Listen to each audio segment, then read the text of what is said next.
I didn't come to the king's palace to save a bloodline. I came with scrolls and strategies, determined to argue against the very traditions that turned women like me into breeding contracts and bargaining chips. I was the noble Omega daughter with a sharp tongue, a crowded dinner table of siblings, and a family who wanted influence, not romance. Then one reckless night with Alpha King Edward, too much wine, too much stubbornness, too much heat, shattered 3 decades of rumors that he was cursed to be heirless. When the healers whispered that I carried his child, the kingdom roared with celebration. My parents saw a throne, his council saw stability, but beneath my skin, something else stirred older than crowns, wilder than any wolf's howl. Every time Edward touched me, the air thickened, his wolf torn between bowing and devouring.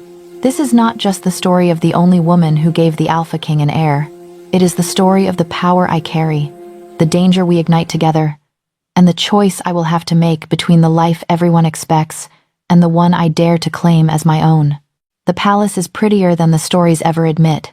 From the moment our carriage passes beneath the iron gates, every stone and spire seems designed to remind visitors that this is the center of the kingdom, the place where decisions are carved into law and bloodlines are measured like currency. Gold filigree catches the late sun along the walls, and the banners of the royal pack ripple in the wind, deep blue and silver, like a storm about to break. My father sits opposite me, fingers smoothing the crease in his sleeve for the 10th time. "Remember why we're here, Tamara," he says. "Treaties, trade routes, the coastal border. Speak clearly, don't antagonize, and if the king takes an interest, I'm not here to catch a king." I cut in, keeping my eyes on the palace doors drawing closer. "I'm here to make sure he stops treating Omegas like broodmares with polite paperwork." Mother sighs beside him, the sound long-suffering and fond. "You can do both, dear." My siblings, crammed in the second carriage behind us, would gladly volunteer to flirt for power. I am the exception, the scholar who spends nights bent over maps and law scrolls instead of cosmetics. It's why the elders let me lead the delegation's negotiations. It's also why my family thinks I'm wasted potential. A noble Omega with a brain is useful. A noble Omega with a crown would be legendary. The steward meets us at the foot of the marble steps, flanked by guards whose wolves watch me from behind their human eyes. The air smells of polished stone, pine resin, and something harsher beneath it, dominance, tightly leashed. "Lord and Lady Damas," the steward bows. "Welcome. The king awaits you in the Eastern Council Hall." Of course he does. 6 packs are circling each other over trade, territory, and old grudges. The Alpha King doesn't delay when it comes to politics. He delays only when it comes to heirs. The hall is enormous, its arched windows open to let in the fading light. At the far end, beneath an intricate crest of moon and wolf etched into the stone, stands Alpha King Edward. Stories never did him justice. Dark hair falls just past his collar, slightly disordered, as if he's run his hands through it one too many times after a long day of ruling. His shoulders fill the formal black and gold jacket he wears, the embroidery catching the light like molten metal. But it's his eyes that stop me short, storm gray, sharp and distant, with a weariness that says he has seen too much, fought too often, and expects very little from whoever stands in front of him.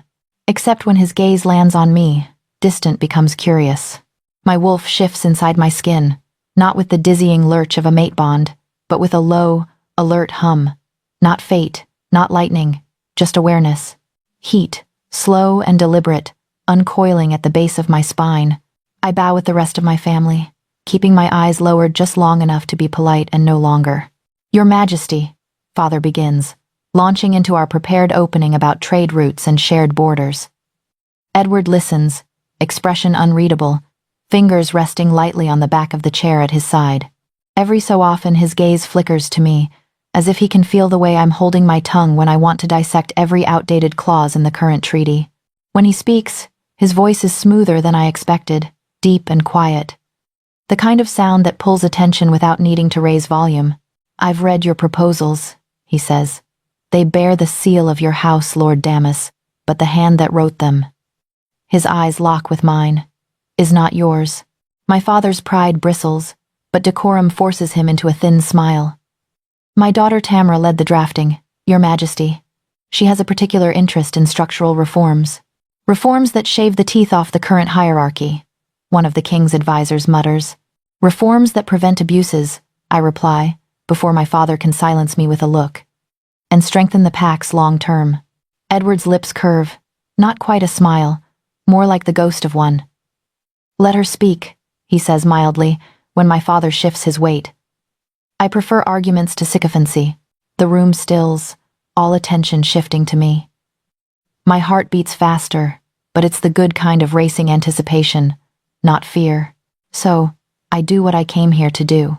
I walk forward, laying out the flaws in the current treaties, how Omegas can be revoked from their territories and traded like assets, how border disputes are settled with blood before mediation, how economic dependence keeps smaller packs permanently submissive. I point to clauses, offer alternatives, outline a framework where strength remains honored, but exploitation is curbed. Edward watches me the entire time. His advisors interrupt, questioning my assumptions. I counter calmly, my tone, respectful but unyielding.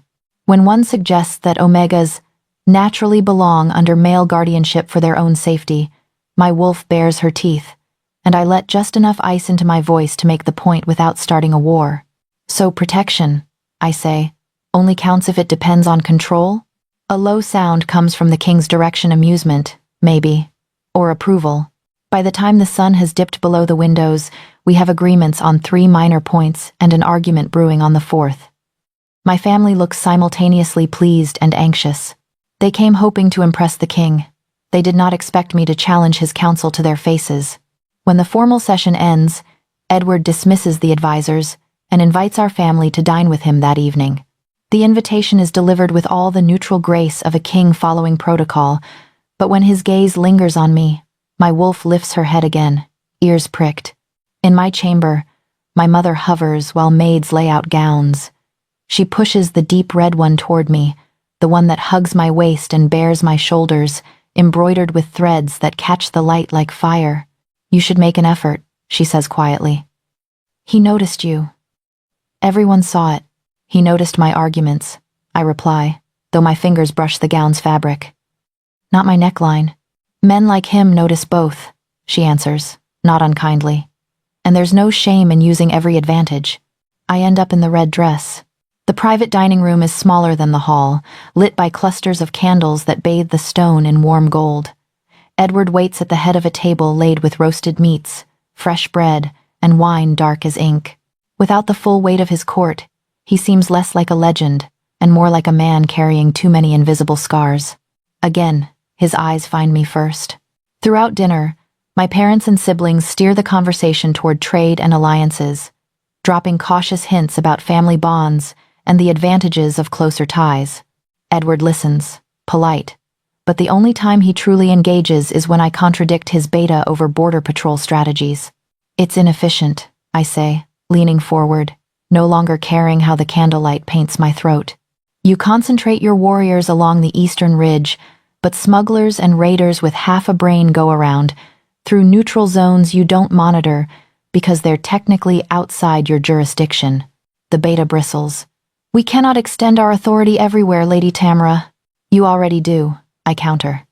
You just pretend not to, so you don't have to take responsibility when things go wrong. A dangerous silence falls. Then Edward laughs. It's low, surprised, and real. The sound sends a shiver along my skin, my wolf pressing closer to the surface, curious. Finally, he says. Someone willing to say it plainly. The conversation shifts.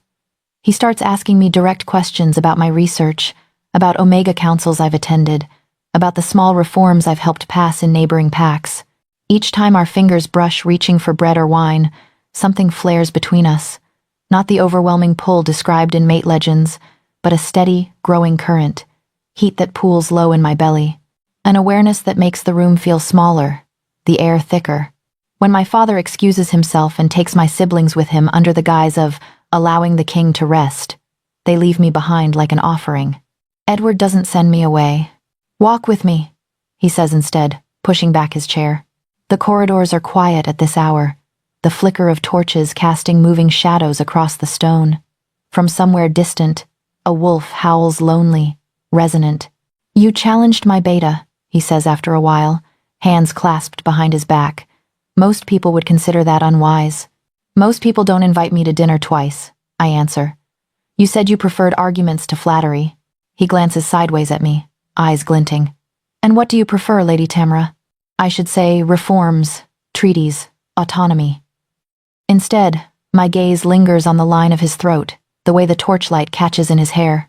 Honesty, I say, voice softer than I intend. Even when it's inconvenient. We stop at an open balcony, the night air cool against my heated skin. Below, the training grounds are empty, the city beyond the walls a scattering of lights. It's been a long time, he says quietly, since anyone spoke to me without fear of my title. There's loneliness in that admission, buried beneath alpha steel. A man who can command a room with a look, yet stands here now like he expects me to step back, to remember who he is and retreat. I should. Instead, I step closer. Your title doesn't intimidate me, I murmur. Your policies do. His mouth curves again, that almost smile pulling at the corner. You really would rewrite my kingdom from the ground up, wouldn't you? If it meant Omegas weren't traded like livestock? I meet his gaze head on. Yes. Our eyes lock, and something shifts. Not a lightning strike. A tide turning. My wolf stirs, stretching, recognizing something in him she doesn't quite have a name for. His scent, pine, smoke, clean steel, wraps around me, settling under my skin. The air between us hums, charged, intimate. Tamara, he says, my name a rough edge on his tongue. I feel it then. Not fate slamming into place, but possibility. A door opening I have no business stepping through. I step anyway.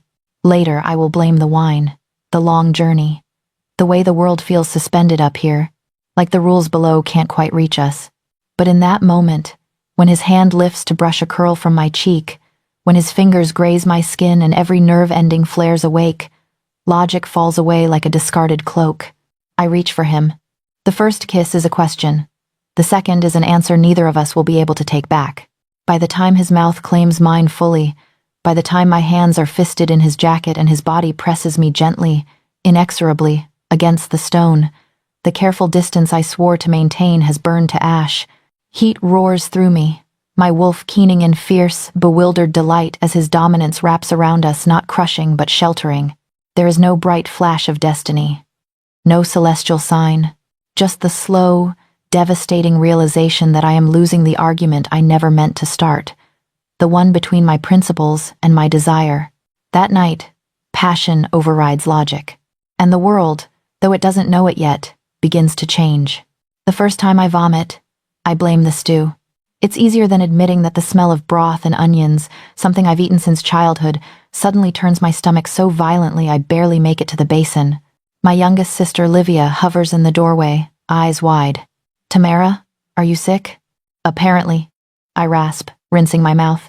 Tell Mother to burn that stew recipe. But the nausea doesn't leave with the meal.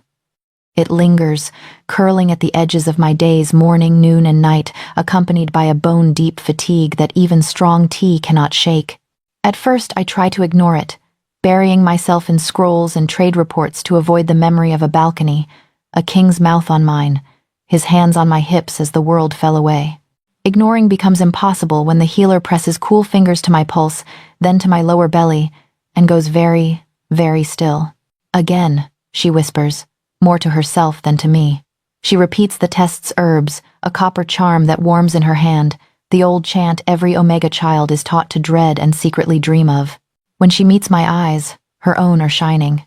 You're with child, Lady Tamara. For a heartbeat, the world goes silent. Not just with child, with his child. I sit there on the edge of the cot, staring at the woven rug as if it might rearrange itself into a different answer. My wolf is a low, stunned presence in my chest, not unhappy, just startled, like she took a step in the dark and found herself on the edge of a cliff. That's not possible, I say finally, my voice hoarse. He hasn't, no woman. The healer swallows, choosing her words carefully. It has been many years since anyone has carried the king's offspring, yes, but there is no mistake. Your body knows what it holds. When my parents hear, there is no silence. There is sound, explosive, jubilant, relentless. Mother cries first, hands over her mouth, then pulls me into a hug so fierce my ribs protest. Father's composure cracks like thin ice. He laughs, an astonished, broken sound, and grips my shoulders as if I might vanish. Our daughter, he says, eyes bright, carrying the Alpha King's heir. By evening, the entire estate hums like a disturbed hive. Servants whisper in hallways. My siblings orbit me like moons, Livia squealing with every excuse to touch my arm, my older brother pacing and muttering about security, my second sister already planning which seamstress will be entrusted with my important wardrobe. The word heir floats through the house like incense. Heir, heir, heir. Not child, not baby. Certainly not mine. I stand at my bedroom window long after everyone else has gone to bed, watching the moon rise over our lands. My palms rest flat on my abdomen, where nothing yet shows, but awareness grows subtle, insistent. My body doesn't feel like a stranger's, exactly, but like a house that has secretly acquired a second heartbeat in the walls. Of course you'd do this backwards, I whisper to myself. Fight for Omega rights for years, then accidentally become the living symbol of everything you argued against. My wolf flicks her tail, unimpressed by my sarcasm. She is not thinking about treaties. She is thinking about strong hands and a low laugh and the way Edward's breath felt against my throat. I send the message to the palace at dawn, before I can talk myself out of it. Formal phrasing, crisp and controlled. The Damas family seeks a private audience with His Majesty regarding a matter of utmost personal significance. His answer arrives 6 hours later, carried by a royal rider whose horse is lathered with sweat. The king is already on his way. When his carriage rolls into our courtyard at sunset, the entire household seems to hold its breath. My parents stand at the front, dressed as if for a coronation. My siblings have been scrubbed and polished, lined up by age like a display of well-bred assets. I feel underdressed in a simple dark green gown, but any more silk and gold would have made me feel like a liar. Then he steps down from the carriage, and the air shifts. Edward looks different outside his palace, less adorned, more dangerous. He wears dark riding leathers instead of formal embroidery, his hair wind-tossed, jaw shadowed as if he didn't bother with a blade this morning. His gaze sweeps the courtyard, assessing, then locks onto me. The distance between us crackles. He moves through my family's bows and curtsies with polite nods, but I can feel it. His focus is a narrow beam, fixed on the Omega who should, by all reasonable accounts, not be pregnant with his child. Tamara, he says when he reaches me. My name in his voice does something unforgivable to my pulse. Your Majesty, I reply, inclining my head. Come, my father says, almost giddy. We've prepared a private sitting room. Later, Edward cuts in, still not looking away from me. I'd like to speak with Lady Tamara first. He says it with kingly calm, but there's an edge beneath it, as if he's holding something tightly leashed. Shock, yes. Something like anger at fate's cruelty, perhaps. And under that something rawer, fear. I lead him to the small garden off my study, where old stone benches sit beneath climbing roses. It's quieter here, less expectation, more truth. For a moment, we simply stand facing each other, the scent of earth and petals wrapping around the sharper notes of leather and pine that cling to him. Is it true? He asks. He doesn't bother with titles, just that. The question hanging between us like a blade. I could flinch. Instead, I meet his eyes and nod once. Yes. He exhales, a sound that's almost a laugh but breaks halfway through. He scrubs a hand over his face, then paces a few steps away before turning back. The healers ran every test twice, I say. Then a third time for their own curiosity. His gaze drops, just briefly, to my still flat abdomen. Something fierce flashes there, possessive, protective, and bewildered. His wolf stirs behind his pupils, the gray darkening, widening, then retreating. I don't understand, he admits. Decades of nothing, dozens of attempts. A flex of his jaw at the word. And then one night with the woman who spent half the evening arguing against my traditions, and suddenly the impossible, I say quietly. His eyes flick up to mine. For a moment, neither of us smiles. Then his hand lifts, hesitates in the air between us. May I? The question shouldn't make my throat tight, but it does. I nod, and he steps closer, the warmth of his body brushing my skin even before his palm touches my lower stomach. The instant he makes contact, something happens. Heat floods outward from his hand, not sharp, but deep, a slow, rolling warmth that spreads through my abdomen, my chest, my limbs. My wolf jerks awake, ears pinned back in startled awe. The air thickens, humming, like the moment before a storm breaks. Edward inhales sharply. "Do you feel that?" I whisper. His fingers twitch against me. His wolf surges, pushing at his gaze until I can almost see fur in the gray. For one dizzy second, I think he might drop to his knees, not to me, but to whatever stirs between us.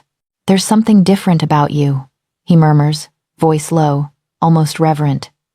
I felt it that night. I thought it was chemistry, stupidity, a rough huff of breath.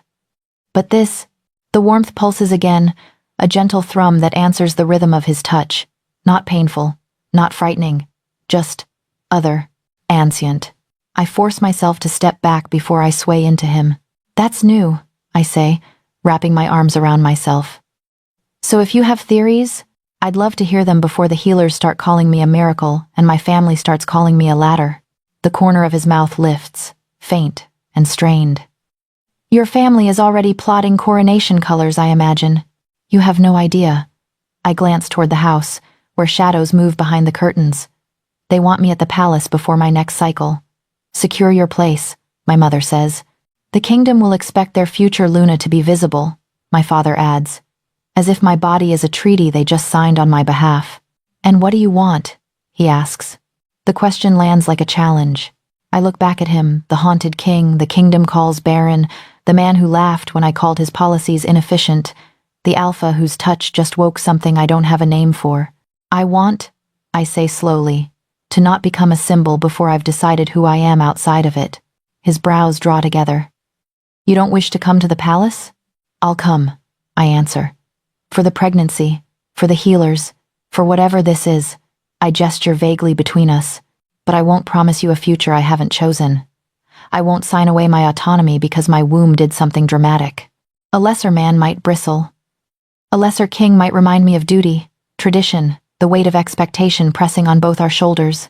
Edward is silent for a long moment, studying me like I am both puzzle and lifeline. "Everyone," he says finally, "will expect you to be Luna." "I know.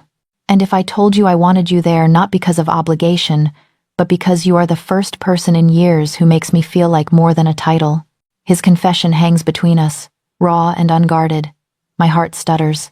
The warmth from earlier still lingers under my skin, as if his touch branded me not with ownership, but with some shared, inexplicable energy. "Then I'd say," I reply softly, "let me get through growing a tiny impossibility inside me before we plan the rest of my life." His laugh is quieter this time, but real. The lines of tension around his mouth ease. "Stay here for now," he says. "I'll arrange for my healers to visit. When you're ready, you come to the palace as my guest, not my prisoner." "Guests can leave," I remind him. His gaze hardens, but not unkindly. "So can queens," he says, "if they choose to." We stand there in the fading light, two people bound together by a choice that felt like a mistake and now overshadows every decision we make. The impossible beats softly between us, unseen but undeniable. I don't take his hand again. But when he leaves, long after my family has toasted themselves into a stupor, the echo of his touch still burns against my skin, and the warmth in my belly pulses once, twice in quiet answer. Impossible. And just beginning. The palace changes around me before my body ever shows it. At first it's small things. Healers who used to breeze into my rooms with efficient smiles now linger at the threshold, as if crossing onto my carpets requires courage. Their hands are gentle but hesitant, their brows pinched when they press cool palms to my stomach and close their eyes. "The heartbeat is strong," one murmurs. "The energy is unusual," another adds, voice barely above a breath. They never say wrong. They say words like remarkable and unprecedented and fascinating, the way scholars speak about storms they're watching from a safe distance. Only this storm is under my skin. By the end of the second month at the palace, my belly has begun to curve, a subtle swell that tightens my gowns and makes my sisters squeal in their letters. I feel different, too warmer, like there's a small sun buried low inside me. Sometimes it's comforting, a soft glow. Sometimes it flares without warning, a hot, humming pulse that makes my wolf sit up and pant. The first time Edward truly feels it, we're not alone. We're in his council chamber, surrounded by maps and advisors, arguing over patrol routes again. I'm winning. His beta hates that. Edward is leaning over the table beside me, one hand braced on the wood, the other resting absently against my side in a proprietary, absent-minded way that still sends a thrill through me. A flare rises, sudden and fierce. Heat floods outward from my core, not painful, but dense, a wave that rolls through muscle and bone. Edward's hand slides instinctively down to my stomach, trying to soothe. The moment his palm settles over the curve, his body jolts. He inhales sharply, muscles locking, eyes going wide. The chair behind him skids a fraction as his stance shifts. For a heartbeat, I feel it too, like his touch completes a circuit. Energy surges up through his arm, across his chest, and back into me, looping, building. Your Majesty? His beta asks, frowning. Edward snatches his hand back as if burned. I'm fine, he says, voice a little rough. His gaze darts to my face, questions blazing there. Are you? Did you feel that? What was that? I force my breathing to slow, my fingers curling around the edge of the table until the wood bites my skin. I need air, I say lightly. The maps are suffocating. He dismisses the council without further explanation. No one argues. They're too busy pretending they didn't see their king flinch from a pregnant Omega like she was a live wire. The moment the doors close, he turns to me. What was that? He demands, low and urgent. You tell me, I counter, equally shaken. You're the one who nearly leaped out of your skin. He searches my face, then, without asking this time, presses his hand gently to my belly again. The surge returns, but controlled, slower. It's a steady, vibrant thrum that pushes against his palm like a second heartbeat made of warmth and static. My wolf presses forward, ears flattened in wary respect. Edward's eyes darken, his wolf crowding the surface. Spirits, he whispers. It's like touching pure alpha essence. And that means what, exactly? I ask, even as my body leans unconsciously into his touch. It means, he says, fingers splaying, that whatever is inside you is more than blood and bone. Our attraction sharpens like a blade. It was always there, simmering beneath every argument, every shared look across a crowded hall. But now it's threaded with something new, an awareness that our bodies, when they come together, don't just spark, they awaken. Every time he kisses me, the energy stirs. In the library, when his mouth claims mine between stacks of dusty law texts, the chandeliers above us tremble. In the shadowed alcove behind the throne room, when his hands slide under my bodice and his lips trace the curve of my throat, the torches flare, their flames elongating, guttering, then steadying as if they, too, are fighting for control. Tamra, he groans once, breaking away, forehead pressed to mine. If the palace burns down, your father will kill me. Then stop kissing me in public corridors. I manage, breathless. He doesn't. It's worse better when we're alone. One night, the moon is high and full, casting pale light through the windows of his private chambers. My back is against his sheets, the dark fabric cool against my overheated skin. His hands are reverent, tracing the new curve of my belly, his mouth worshipping every inch as if it's sacred. Tell me if it's too much, he murmurs. I'll tell you if it's not enough, I whisper back.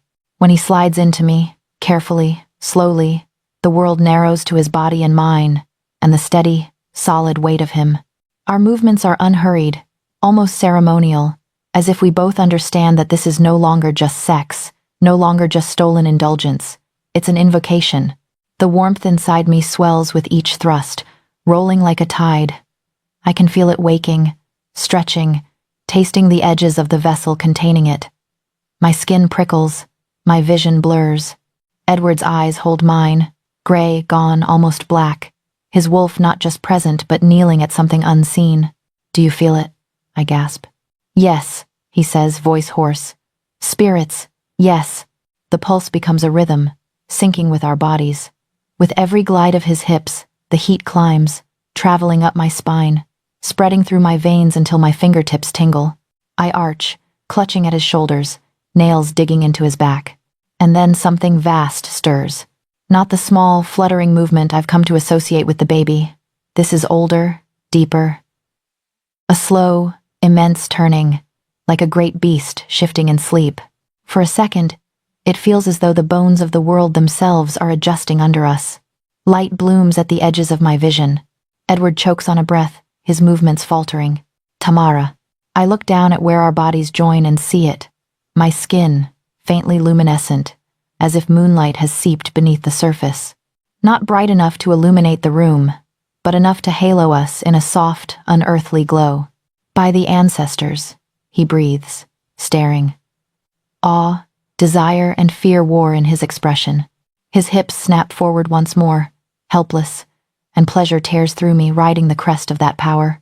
When release hits, it's not just mine. The energy erupts, pouring out in a wave that races across my skin and into him. He shudders, groaning my name like a prayer, his body convulsing as if the force of it is too much to hold. For a heartbeat, all sense of separateness vanishes. There is no king, no omega, no palace, only the blinding, terrifying intimacy of being completely open. Then it recedes, like a tide drawing back. We collapse together, panting. The glow fades from my skin, leaving only a faint warmth, a satisfied weight in my womb, and the rapid pounding of my heart. You're not just carrying my child, he whispers against my neck, voice raw. You're carrying something ancient. I should be afraid. Maybe I am, beneath the haze of pleasure. But there is also a strange, quiet rightness, as if some dormant part of me had been waiting years for this awakening and is finally, dangerously, awake. The palace feels it too. In the days that follow, the way people look at me changes. Wolves who cross my path lower their eyes automatically, even when their human faces tilt up in polite greeting. Guards straighten when I walk by, not just out of respect for their king's companion, but out of instinct. Once, in the courtyard, a young warrior's wolf forces a whine from his throat when I pass. He clamps his jaw shut, mortified, but I see the way his shoulders hunch, the way his gaze flicks to my abdomen with something like reverence. Even Edward's beta keeps his distance now. He still argues with me in council meetings, but he no longer stands close enough to touch. When his hand accidentally brushes mine over a map, he flinches as if shocked. "Apologies, my lady," he mutters. My wolf smirks. At night, when the palace quiets and Edward finally sleeps, I light a candle in the small sitting room attached to my chambers and pull old histories from the shelves. The royal library is generous, but it's the dusty, half-forgotten scrolls that call to me, the ones tucked behind treaties and war records, filled with stories that sound more like myths than fact. I read about the first packs, the mothers who walked with wolves before there were thrones, the rituals long banned as superstition. One word appears again and again, in different dialects, with the same meaning: vessel. Women who carried not just children, but raw ancestral force, living conduits for power older than crowns. Rare, dangerous, revered and feared in equal measure. My fingers tighten around the parchment. "That's not me," I tell the empty room, as if saying it aloud could make it true. "I'm just pregnant, that's all." The candle flame flickers, bending toward my belly as though drawn. The warmth inside me hums an answer, a quiet, undeniable yes. In the corridor outside, somewhere far below, a lone wolf howls a long, shivering note that trembles through stone and bone, as if the whole palace is holding its breath, waiting to see what, exactly, I am becoming. By the time my family starts arriving in shifts, the palace feels smaller than it did when I first stepped into it. They come with gifts and smiles and carefully rehearsed concern, but beneath it all pulses the same message, wrapped in silk. Choose now. Choose them. Choose power. Mother is the first. She sweeps into my sitting room with the confidence of a woman who has birthed 5 children and negotiated 3 land disputes without ever raising her voice. "You look pale," she says, kissing my cheek, then immediately pressing a hand to my belly, as if she owns the right to feel what moves there. "But radiant, that's good. Heirs are supposed to make their mothers glow.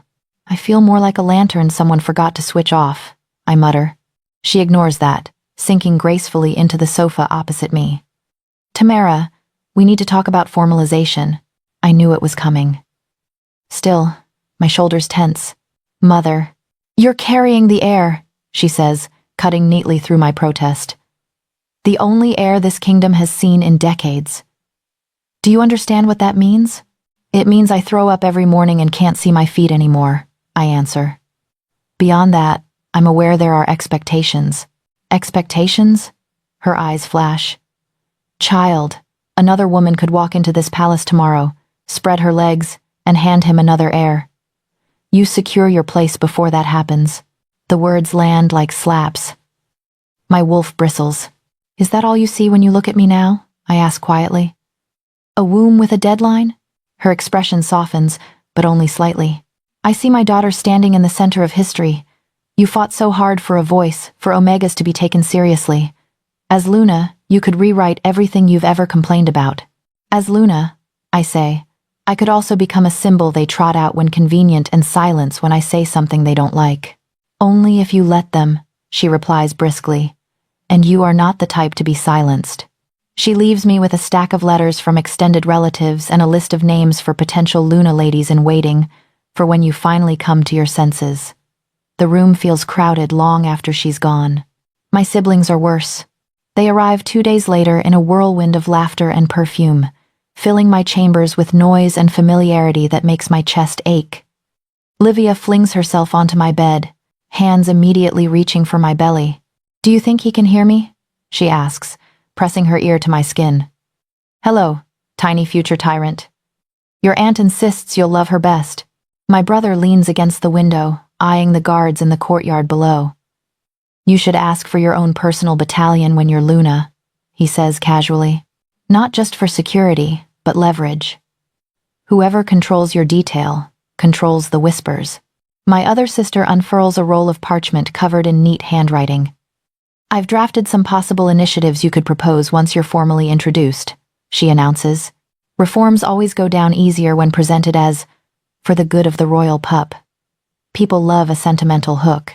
Everyone has plans for my life, I say, rubbing my temples. It's amazing any of you remember I'm the one actually living it. They exchange glances.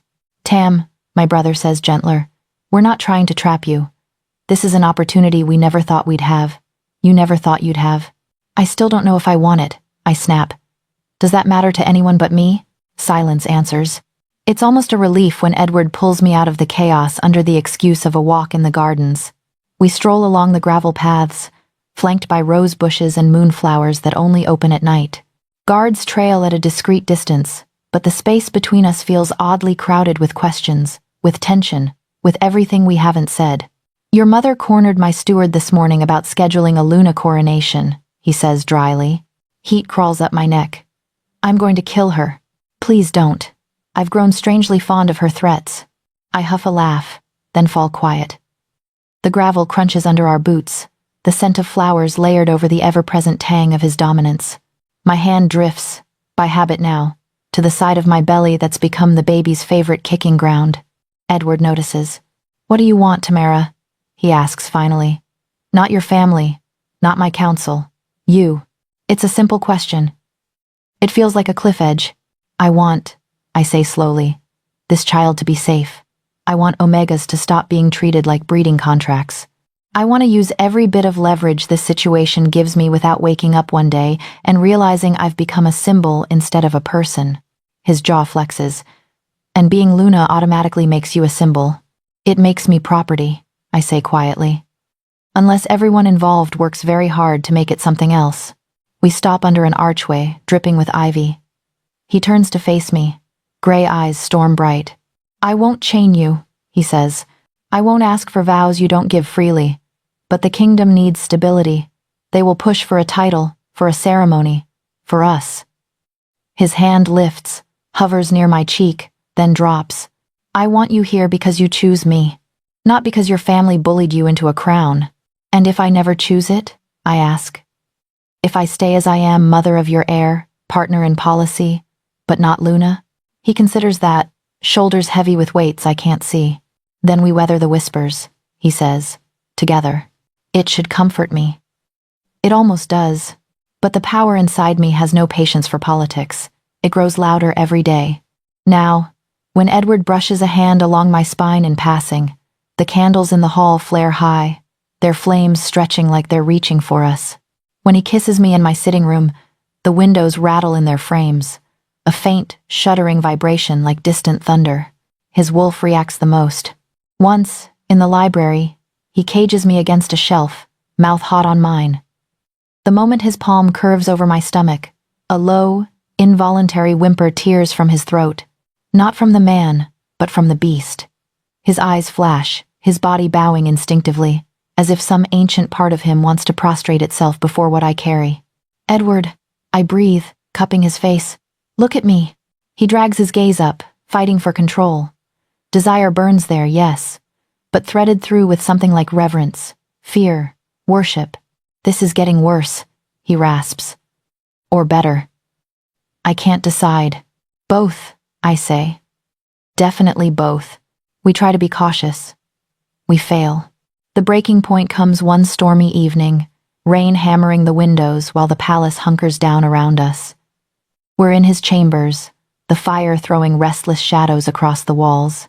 I'm pacing, restless, skin buzzing, that inner heat coiling tight and demanding release. I feel like I'm going to crawl out of my own body, I admit, pressing a hand to my lower back. If one more healer tells me to rest and breathe, I might set them on fire with my mind. "I'd pay to see that," he says, voice rough. He's been pacing too, tension coiled in his shoulders, shirt half unbuttoned as if even fabric feels like too much restraint. When I turn, our eyes lock, and the air between us snaps. We cross the distance at the same time. The kiss is not careful. It's hungry, messy with need. His hands frame my face, then slide down, gripping my hips as if he can anchor us both. I clutch at his shoulders, dragging him closer, my body already arching, begging for more. "Tamara," he warns against my mouth. "The last time..." "I know," I pant. "I don't care." We stumble backward, hit the side of the bed. He lowers me onto it with surprising gentleness for a man shaking apart at the seams. His mouth trails down my throat, across my collarbone, reverent and desperate all at once. When he enters me, the world narrows again. The power responds immediately, rising like a tide, drawn to the friction, to the intimacy. Each movement feeds it, and it feeds us in return, amplifying pleasure until it's almost unbearable. "Slow," he grits out. "We have to..." "I can't," I gasp. "Edward, I can't." The energy crests. For one terrible, glorious second, I lose the last thread of control. It explodes outward. The blast is silent but immense raw force bursting from my core in a shockwave that hits everything around us. The fire roars high, then extinguishes completely, plunging the room into darkness. The bed shudders. The windows slam open despite the storm, rain and wind crashing in. Edward is thrown back as if struck. He sails off the mattress, hits the far wall with a heavy thud, and crumples to the floor. My scream catches in my throat, strangled by shock. The power drains as quickly as it rose, leaving me shaking, breathless, the room crackling with fading echoes. "Edward!" I scramble to my knees, panic slicing through the remnants of pleasure. "Spirits! Are you..." A groan answers me. He rolls onto his back, wincing, one hand over his ribs. "Remind me," he mutters, voice strained, "to never anger you in a room full of sharp objects." Tears prick, my eyes relief, terror, fury all tangled. This isn't funny. His gaze finds mine in the dim light. Even bruised and winded, he manages a crooked smile. "It's a little funny." I crawl toward him, every muscle trembling. "You could have been hurt." "I'm fine."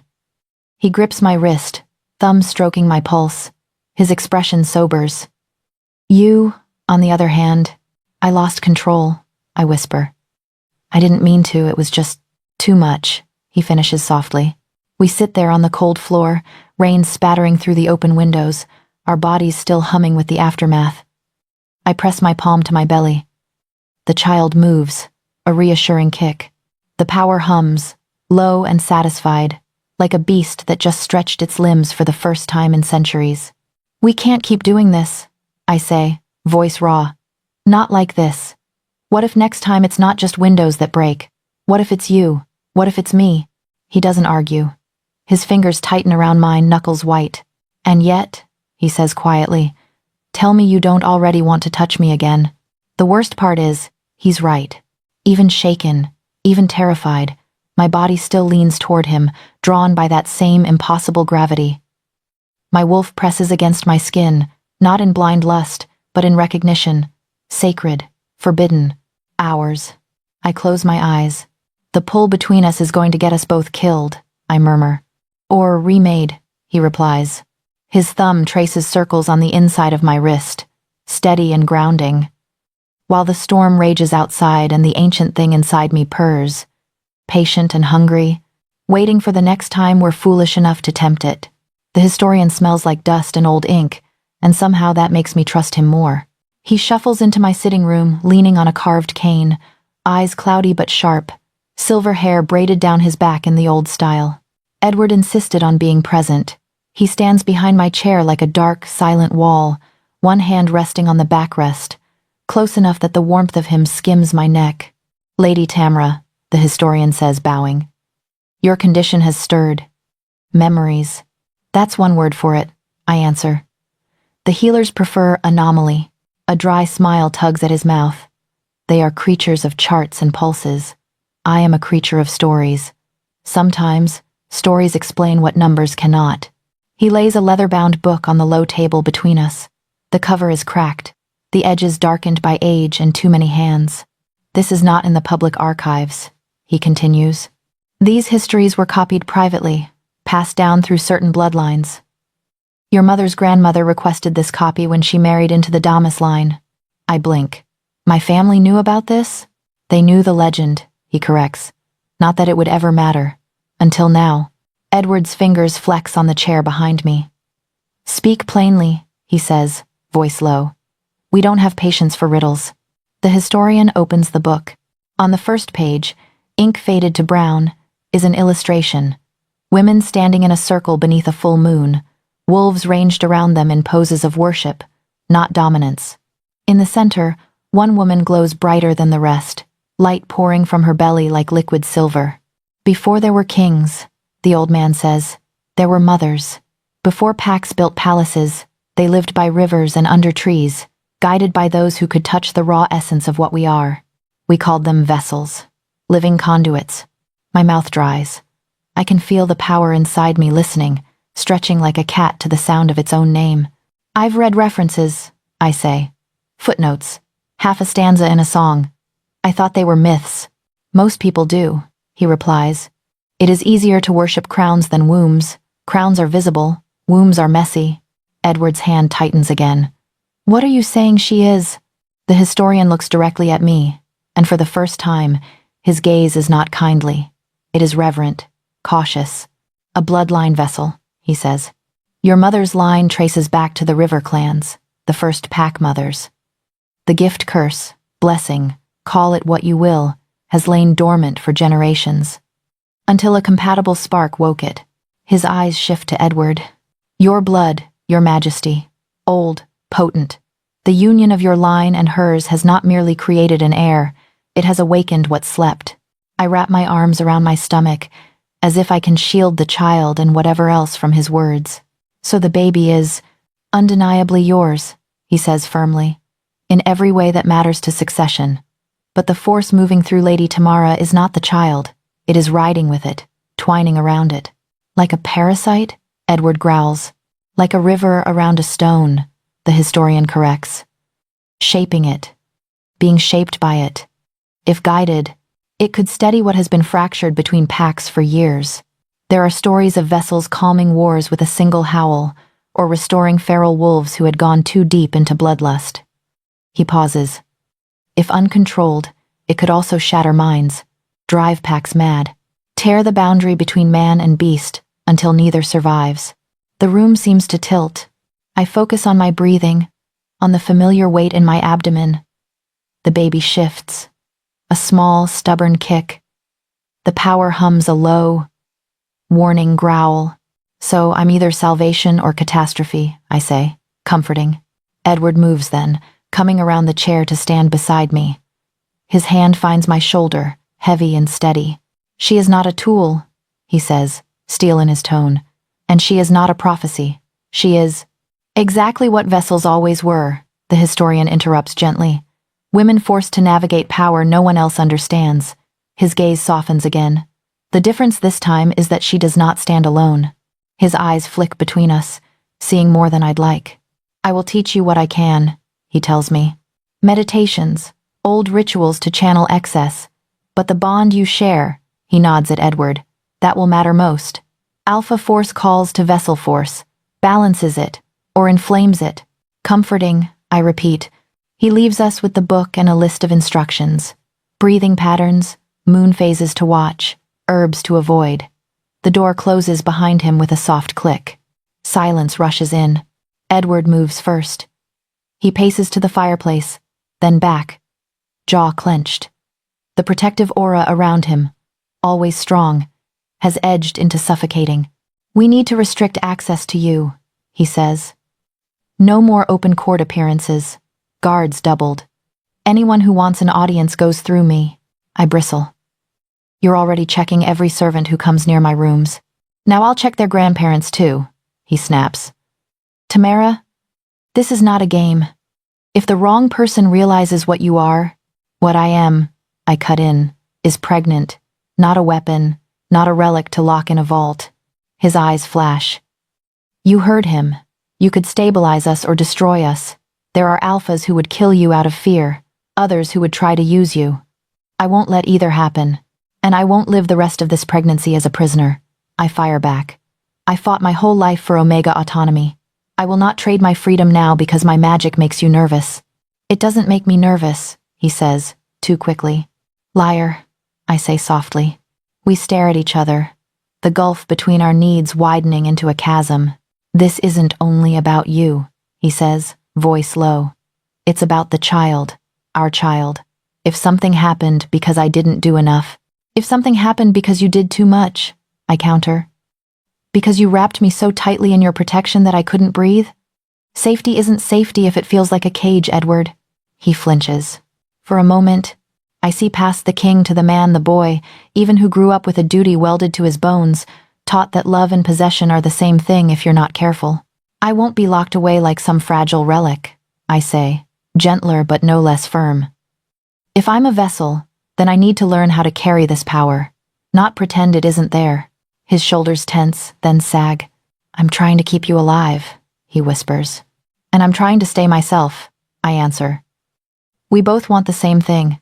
We just disagree on the method. The argument burns through us, leaving ash and jagged edges. We don't touch for the rest of the day. At dinner, we speak only of policy, our words sharp and precise, our gazes carefully not meeting. The distance hurts more than any flare of power. That night, I lie awake in my chamber, the book of vessels open beside me.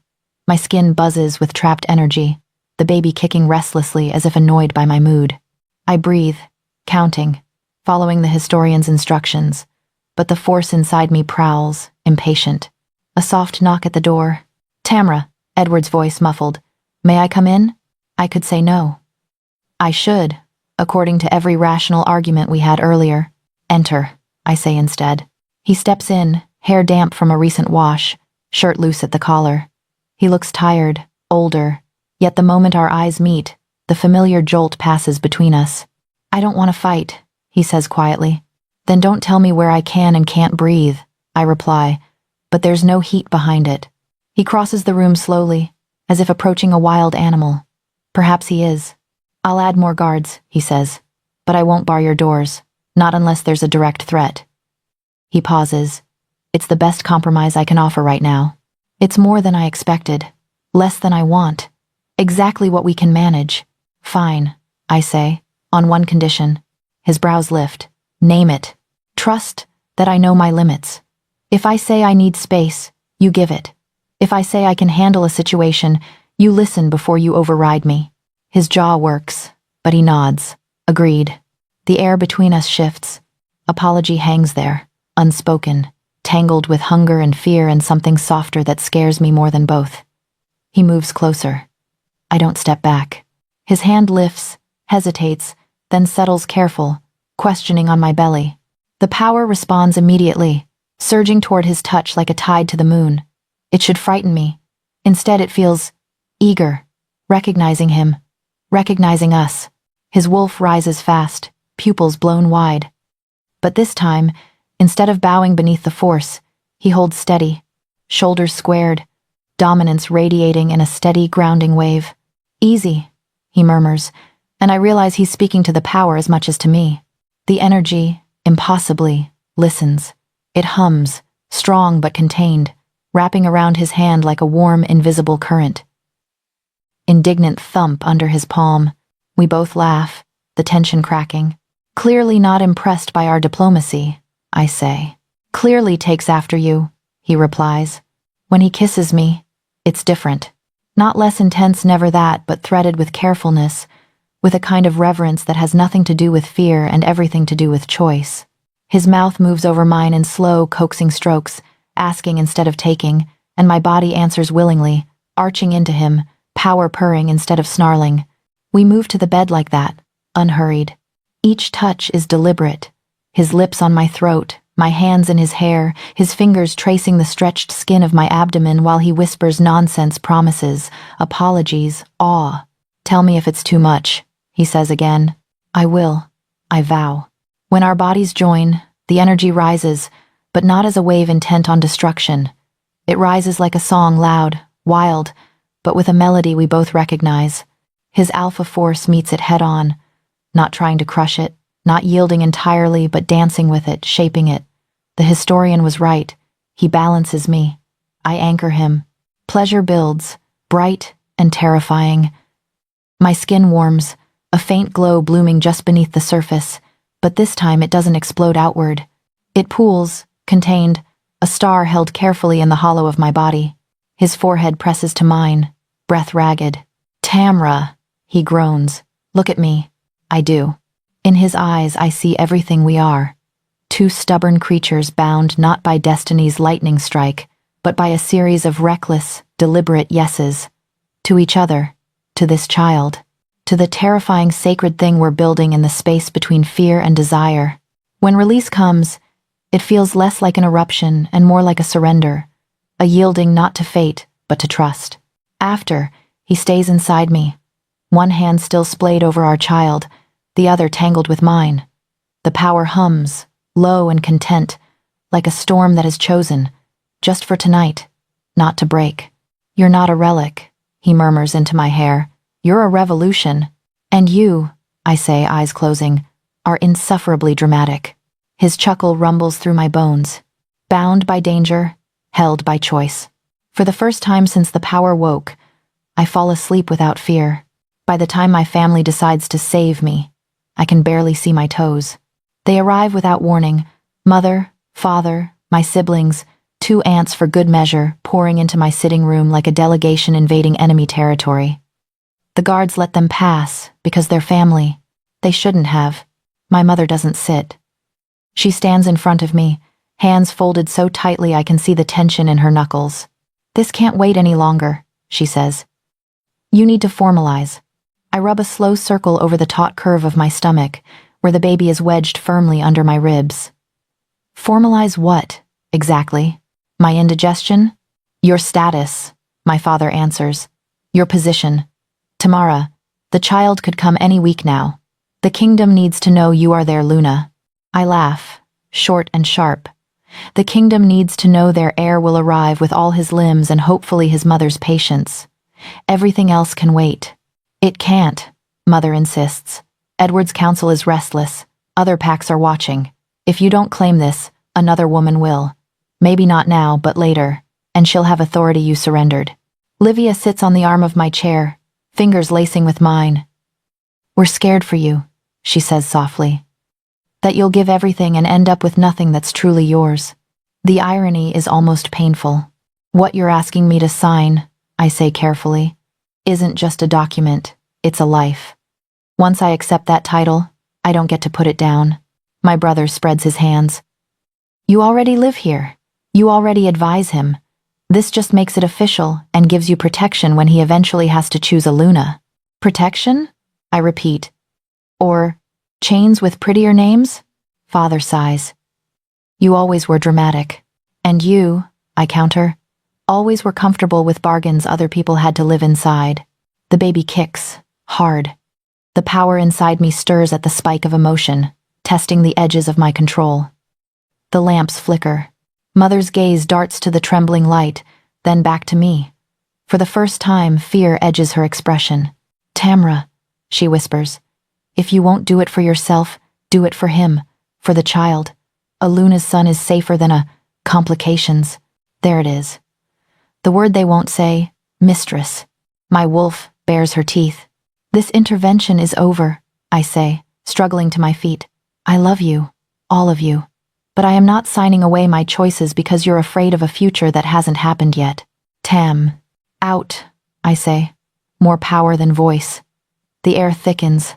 Their wolves feel it. My aunt's pale. My siblings shift uneasily. Only my parents hold their ground, but even they falter when the flames lift higher in the lamps, responding to my frayed restraint. We're only trying to help, Mother says. Then trust me, I answer. Even if you don't understand me. They leave in a storm of rustling fabric and wounded silence.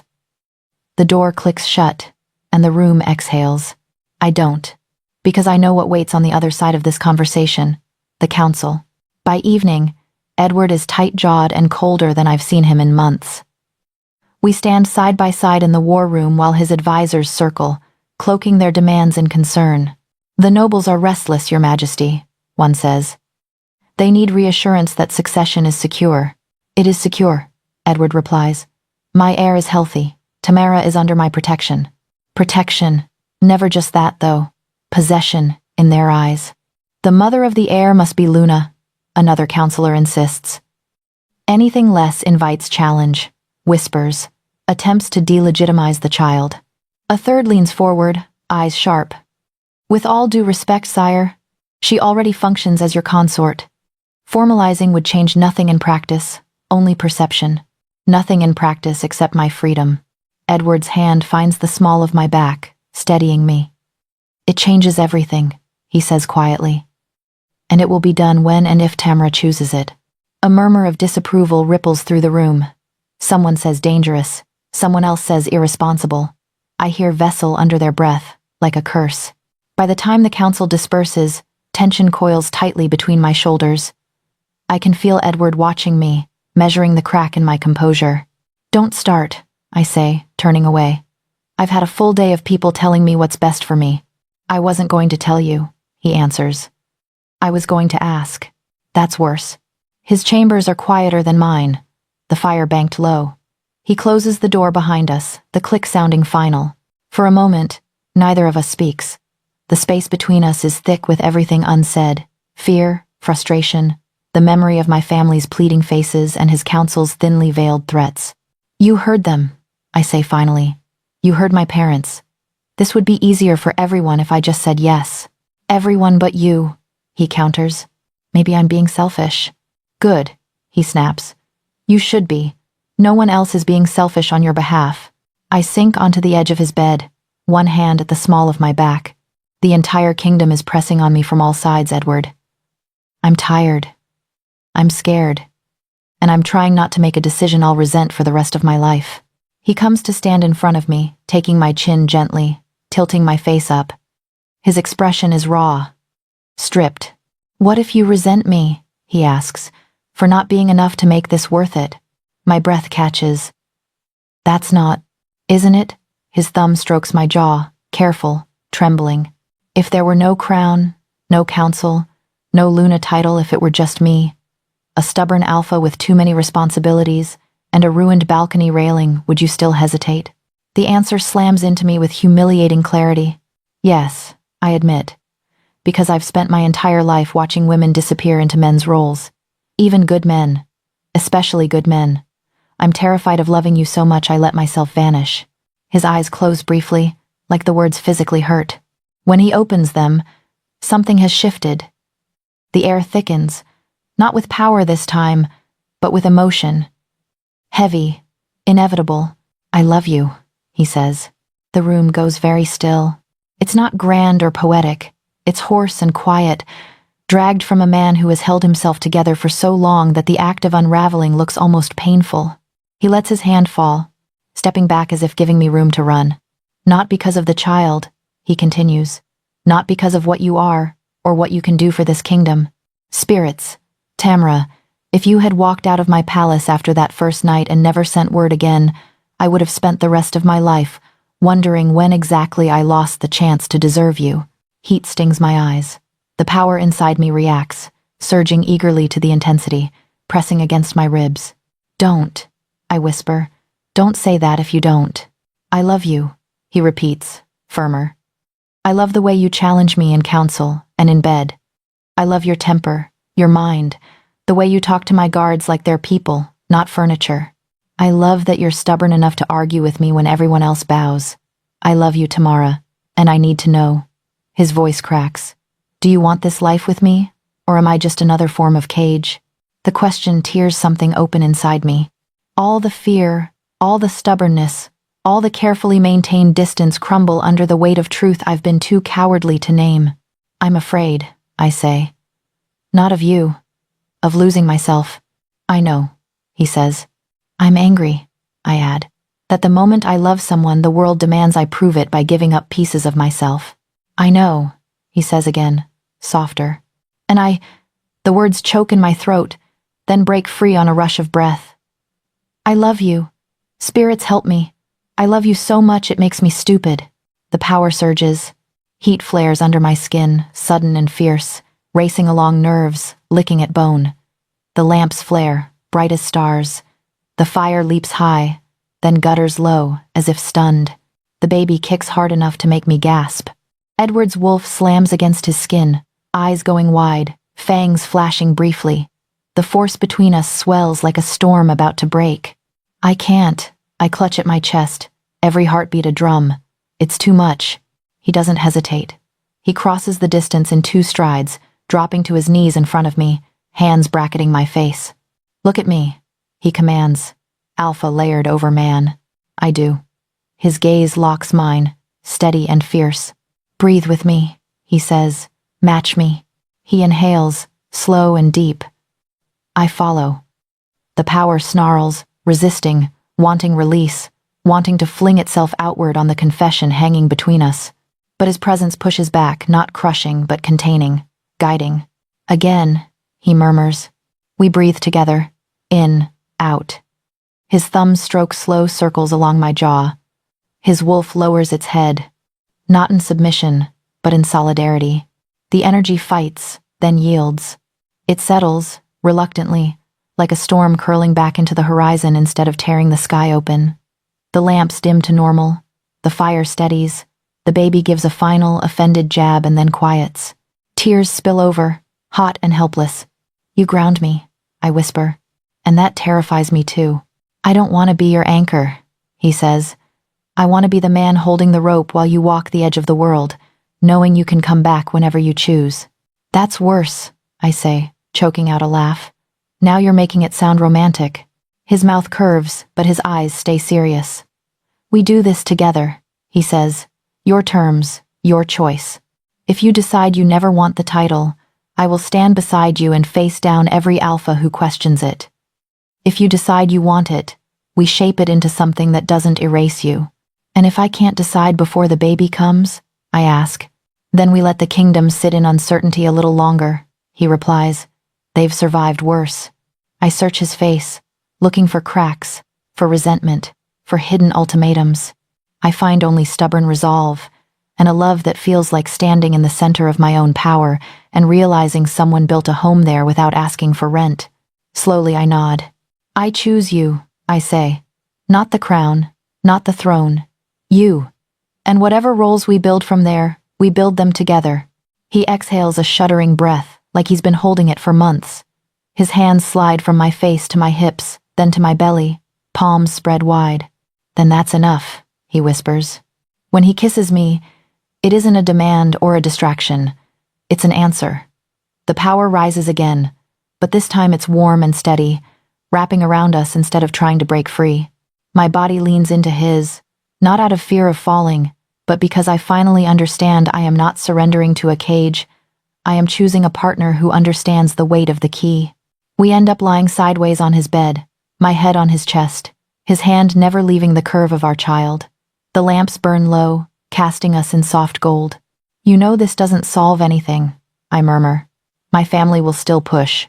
The council will still scheme. Of course, he says. But now they push against us, not just you. And that is a very different battle. I close my eyes, listening to his heartbeat beneath my ear, steady, strong, in rhythm with my own, and the smaller, wilder one between us. For the first time, the future feels less like a trap and more like a path I'm choosing with open eyes, ancient power and all. Labor begins with a lie. I'm fine, I tell Edward as another tightening clamps around my middle, stealing my breath. Just a little. The contraction slams all the way through my spine. Uncomfortable. I grit, clutching the edge of the table so hard my knuckles whiten. His eyes narrow. You just bent steel, Tamara. I follow his gaze to the table leg. The metal support has warped under my grip, twisted like soft wax. Oh, I say faintly. That's new. He's bellowing for healers before I can argue. They herd me into the birthing chamber the palace staff prepared weeks ago. All white linens and steaming bowls of herbs, the air sharp with antiseptic and incense. The moment I cross the threshold, the power inside me surges, tasting the space, testing it. The candles flare as if greeting an old friend. Everyone stays calm, the lead healer says, voice a little too high to be convincing. Lady Tamara, breathe with the contractions. Your Majesty. Stays. Edward cuts in, planting himself at my side. I'm not leaving. I'm too busy riding the next wave of pain to argue. Labor is nothing like the healer pamphlets. It is fire and stone and a great, grinding pressure, like the world is trying to push a star through too small a doorway. My wolf paces in frantic circles inside me, torn between panic and fierce, wild joy. Each contraction pulls the ancient force tighter. It gathers with the pain, braiding itself into every spasm of muscle. The energy climbs my spine, coils in my chest, burns behind my eyes. The walls of the palace hum faintly, as if feeling every ripple. At some point, I end up on my knees, leaning over the side of the bed, sweat-damp hair sticking to my face. Edward kneels behind me, one arm braced around my shoulders, the other offering his hand. Crush it, he says. I can take it. I do. Power crackles where our skin meets visible. This time, tiny sparks jumping between our fingers. He doesn't flinch. He grips back harder, grounding me. Look at me, he murmurs as another contraction crests. Don't disappear into it. Stay here. I hate you, I gasp. I know, he says, kissing my temple. You can divorce me after this. We're not married. We'll invent divorce for you. The contraction peaks. Pain tears a scream from my throat, and with it, a burst of energy blasts outward. The windows rattle in their frames. Somewhere in the palace, a chorus of wolves howls in sudden, synchronized response. The healers exchange wide-eyed glances but keep working. She's progressing quickly, one murmurs. Faster than expected. Of course she is, Edward says. She's never done anything slowly in her life. Hours blur. Time dissolves into waves, pain, breath, brief lulls where Edward grips my shoulders and we breathe together. Then pain again. Between contractions, the world is oddly sharp.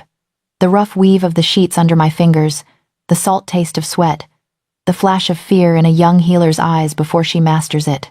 Almost there, the lead healer says finally, voice steady. Tamara, you need to push with the next one. That's what I've been doing, I snarl. Now do it angrier, Edward suggests. I would hit him if I could move. The next contraction comes like a tidal wave. I bear down, every muscle straining. The power inside me surges with it, no longer content to be background hum. It rushes to the front, demanding release. Let it ride with you, Edward pants in my ear. Don't fight it. Shape it. I am beyond words.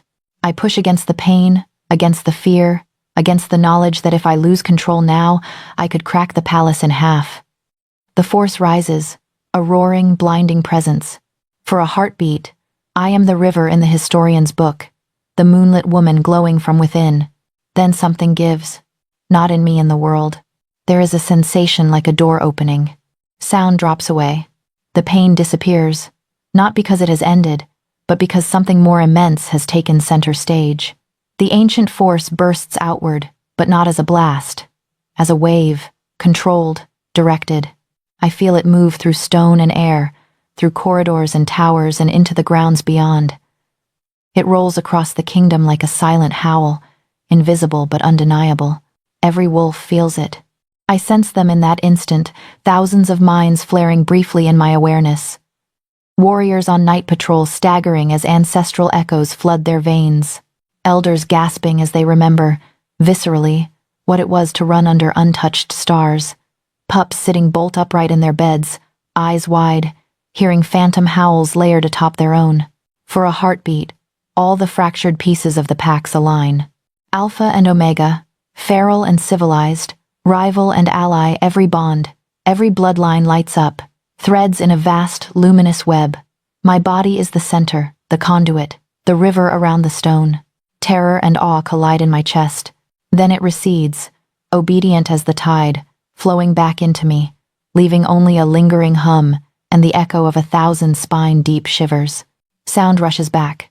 So does pain, but different now. Focused. Sharp. One more, the healer urges. Tamara, now. I roar. Something slick and solid slides free. Hands move between my legs. A wet, furious wail splits the air. He's here. Someone breathes. The prince. He's here. The world narrows to the tiny, squirming body lifted into my line of sight. Blood-smeared, red-faced, lungs already impressive. A shock of dark hair plastered to his head. His features are scrunched and new, but the shape of his mouth, the set of his brow, unmistakably Edward's. My heart cracks open.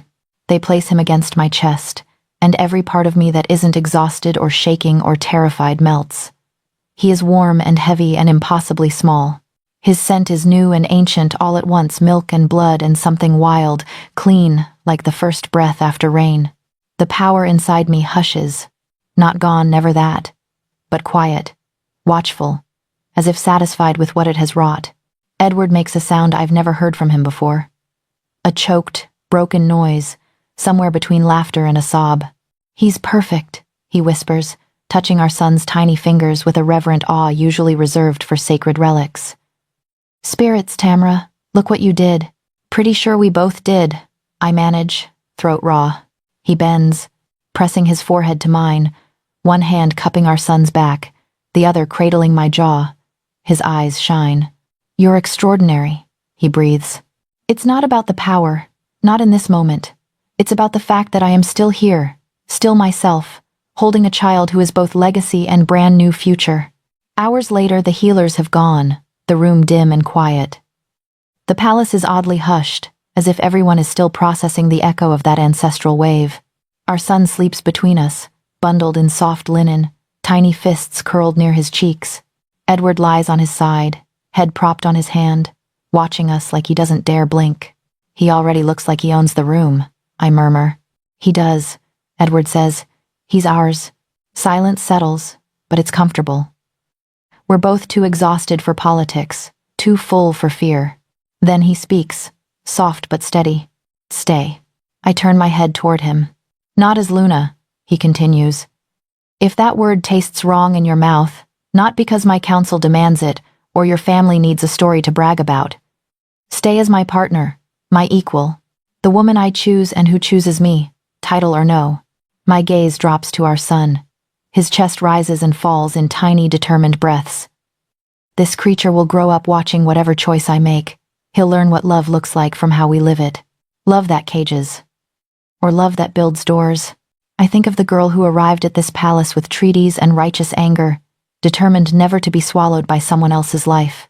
I think of the woman who just channeled a force older than thrones and stayed standing.